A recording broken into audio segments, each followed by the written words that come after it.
The India and US signed a military agreement to share sensitive intel and technology only yesterday. Now, this development must be seen in the broader context of the emerging US-China rivalry. But before that, my dear students, I am your host Shahrukh Haider and welcome to the 51st session of the KIPS Distance Learning Program Current Affairs Newspaper Roundup session. I must apologize in advance. I am feeling a little under the weather, and if the quality of the video or the quality of my voice is poor, please forgive me. I am a little sick. And secondly, if there are any background noises, please try to ignore them because I am not recording this in place where I usually do. So let's start. So the recent defense agreement that has been signed between the US and India is an augmentation of the already multi-pronged and deep military-to-military engagement and defense pacts that the US and India have signed over the years. Now the latest one is the Basic Exchange and Cooperation Agreement, and it's a high-level military-to-military cooperation in defense ties. And in the signing ceremony, the US Secretary of State Mike Pompeo openly declared it as a measure to contain the emerging threat of China, not just to India but also to the US and its allies as well. Now let's look at what this agreement, this new agreement to share intel and provide sensitive military equipment to India by the United States actually means.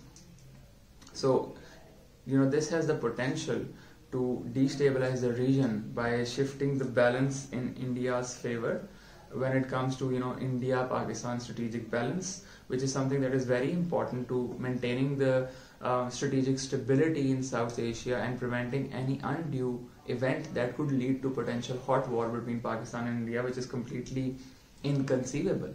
So if India acquires high-level intel and very sensitive high-level equipment for military surveillance and other purposes, it could basically sabotage much of Pakistan's military capabilities and put Pakistan's security in danger and create a sort of a security crisis and a security dilemma for Pakistan, in which case Pakistan just might react, which could escalate the matters. That's number one.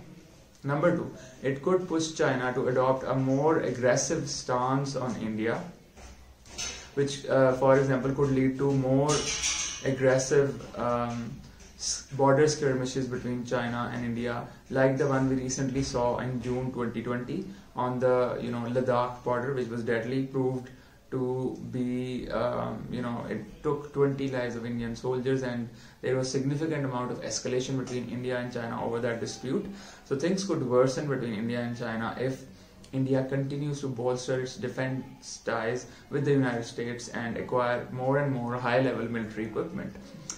Moreover, thirdly, Trump is trying to use his anti-China rhetoric and his anti-China politicking and strategy to basically build his election campaign, just like Modi did in 2018 when he wanted to win the election. So he painted himself as an enemy of Pakistan, and Pakistan being the number one enemy of India. So he used that hatred narrative well in order to basically woo his right-wing Hindu supporters to vote for him. That is why he won the elections. Similarly, Trump is trying to do the same with his white supremacist electoral base, to appeal to them by having a very aggressive anti-China policy and blaming everything on China, including the COVID-19 pandemic.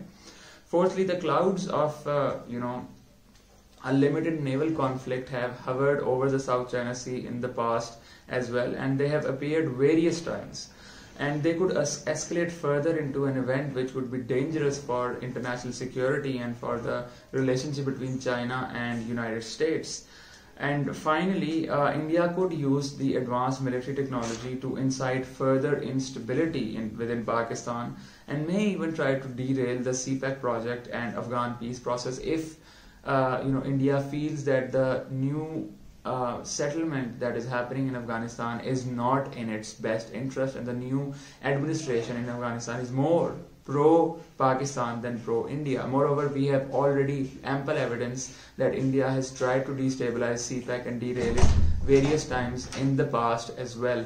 So it is important at this time that all the past serves to us as a reminder that India's attempts to gain higher military technology and intelligence capabilities will definitely prove to be a security dilemma for Pakistan.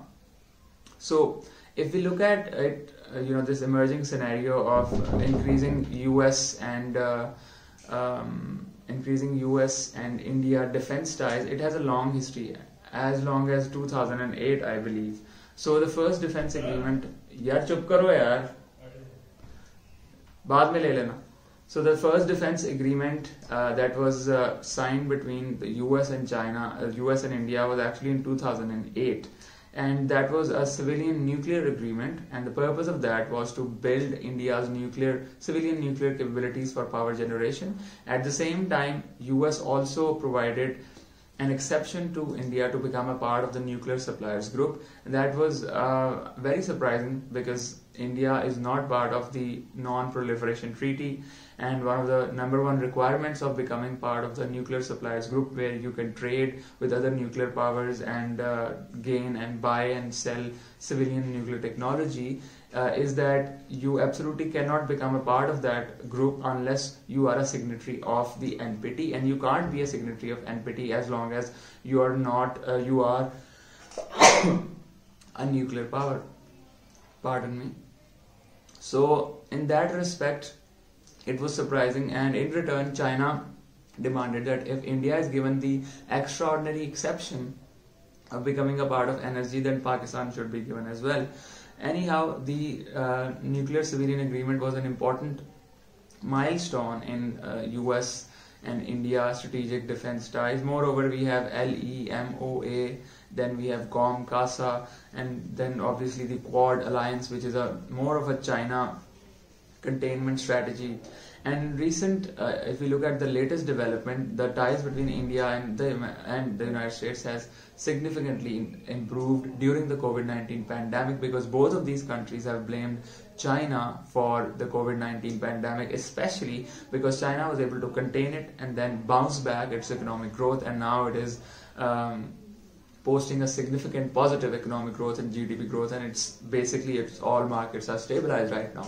Whereas on the other hand, the United States and India are reeling in a deep economic crisis, and the COVID-19 pandemic is spreading like wildfire in their country. So naturally they would blame China for their own failures. So in that respect, I think the COVID-19 pandemic has served to basically speed up the emerging anti-China US alliance. Recently, India has also invited other of its allies within the Quad alliance for joint military exercises to give a sort of a combined defense against China's assertiveness in not only South China Sea but also in the Indian Ocean region. So in coming days, months and years, things could take a turn for the worse. Let's hope that that does not happen and sanity prevails, and US and China are able to build cooperative mechanisms and lead the world together into a new era of prosperity, socio-economic empowerment and international cooperation. But the chances of that are slim. So we hope. Thank you very much for your patience. Allah Hafiz.